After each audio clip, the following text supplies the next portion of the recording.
নমস্কার, সকলকে জানাই অনেক ভালোবাসা। তো আমার নতুন একটা ভিডিওতে সবাইকে জানাই ওয়েলকাম। তো আজ এসেছি আমি পিসি বাড়িতে। তো সকালবেলায় এসেছি, পিসা আনতে গেছিলো আমাদের। তো দাদু, ঠাকুমা, আমি, ভাই, তো সবাই মিলেই এসেছি। তো এটা আমার ছোট পিসি বাড়ি, মানে আমার দুটো পিসি। বড় পিসি দেশের বাড়িতেই থাকেন, ছোট পিসি এখানে বিগত 15-20 বছর ধরেই আছেন। তো বোনেদের সকলের এখানেই জন্ম, এখানেই পড়াশুনো। তো বড় বোন তো এখানেই চাকরি বাকরি এখন পেয়ে গেছে। তো পিসির সঙ্গে আমার অনেক বছর পর দেখা, মানে আমার বিয়ের আগে দেখা হয়েছিল, তারপর হয়তো একবার হয়েছিল, আর কোনো দেখা হয়নি। মানে পিসিও দূরে থাকে, আমিও দূরে থাকি। যখন আমি যাই তখন পিসি যান না, যখন পিসি আসে তখন আমার যাওয়া হয় না। এরকমভাবে আমাদের দেখা সাক্ষাৎ হয়তো হয় না, এই ফোন কলে যতটুকু হয়। তো আজ বোম্বাইতে এসেছি, পিসা শুনেই আমাদের আনতে গেছে। তো এটা এখানে পিসাদের নিজেদেরই বাড়ি, মানে নিজেরাই ফ্ল্যাট কিনে নিয়েছেন। বাস এদিকের ভিউটা অনেক সুন্দর।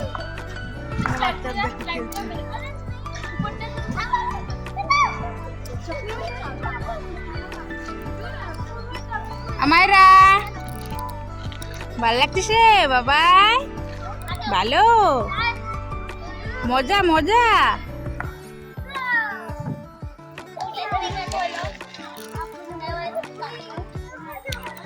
এখানে ছোট মতো একটা পার্কের মতো করা আছে, যেখানে বড় ছোট সবাই মিলে একটু সময় পার করতে পারে, বা বাচ্চাদের খেলার জিনিসও আছে যেখানে বাচ্চারা একটু বিকেল হলে খেলতে পারে।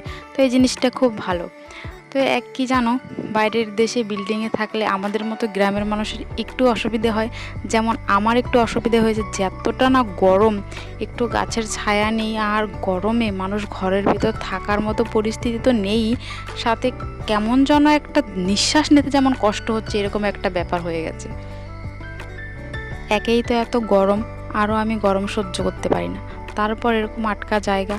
তো আমার বেশ একটু কষ্টই হয়েছে, মায়ের ঘরে বলো বা পিসিদের ওইখানেই বলো, এই আটকা জায়গার গরমের জন্য সত্যি আমার একটু কষ্ট হয়েছে।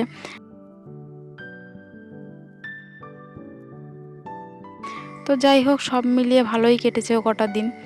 আর একটা ব্যাপার কি জানো, দিনের তুলনায় রাতে আরও বেশি গরম ভাবা যায়। আমাদের গ্রামের বাড়িতে দিনের তুলনায় মানুষ একটু রাতের অপেক্ষা করে, যখন রাত হবে একটু ঠান্ডা পড়বে, শান্তিতে ঘুমোবে। আর ওখানে রাতের অপেক্ষা মানে করবে কি, তার আগেই ভয় লাগে যে রাত হলে তো আরও গরম, ঘুমোতেই পারবো না। তো সত্যি অনেক গরম। তবে গরমের তুলনায় আমার পিসির ভালোবাসা অনেকটা বেশি ছিল। তো পিসা তো কখনো মনেই করেননি, মানে আমরা ছোট থেকে এত বড় হয়েছি, কখনো মনে হয়নি যে ওটা আমার পিসা। মানে পিসা বলতে একটু পর পর ফিলিং আসে না, কিন্তু সেইটা কিন্তু আমাদের আসেনি। আমার বড় পিসাই হোক, ছোট পিসাই হোক, সেটা কিন্তু কখনোই বুঝতে দেননি। নিজেদের ছেলেমেয়ের মতোই কিন্তু আমাদের ভালোবেসে এসছেন তিনও ভাই বোনকে। তো সেই জন্য এসে বেশ ভালোই লাগে। আর একটা কথা কি জানো, আমার পিসির থেকে আমার পিসারা হয়তো একটু বেশি ভালো।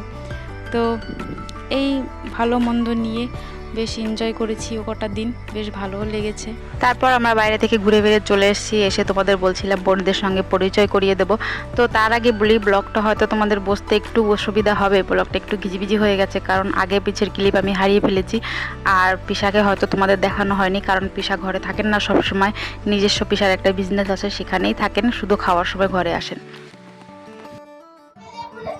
তো এরা সবাই এখানে ফুল মস্তিতে আছে, এত মস্তি করে এরা, এদের কথাই শোনা যায় বেশি আমার কথা থেকে। ও হচ্ছে নিশা, ও মেজো বোন, এ সবার থেকে ছোট। স্নেহা, স্নেহা তাকাও, হাই করো। আর এই দুই পুকলা পুকলি চেনই।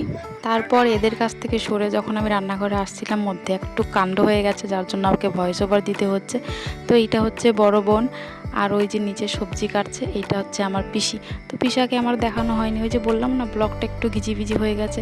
তো আমার ব্লগটা যদি তোমাদের একটু ভালো লাগে তো লাইক, শেয়ার, কমেন্ট, সাবস্ক্রাইব অবশ্য করো। আর এই ছিল একটা ছোট্ট ব্লগ। তো আজকের মতো টাটা।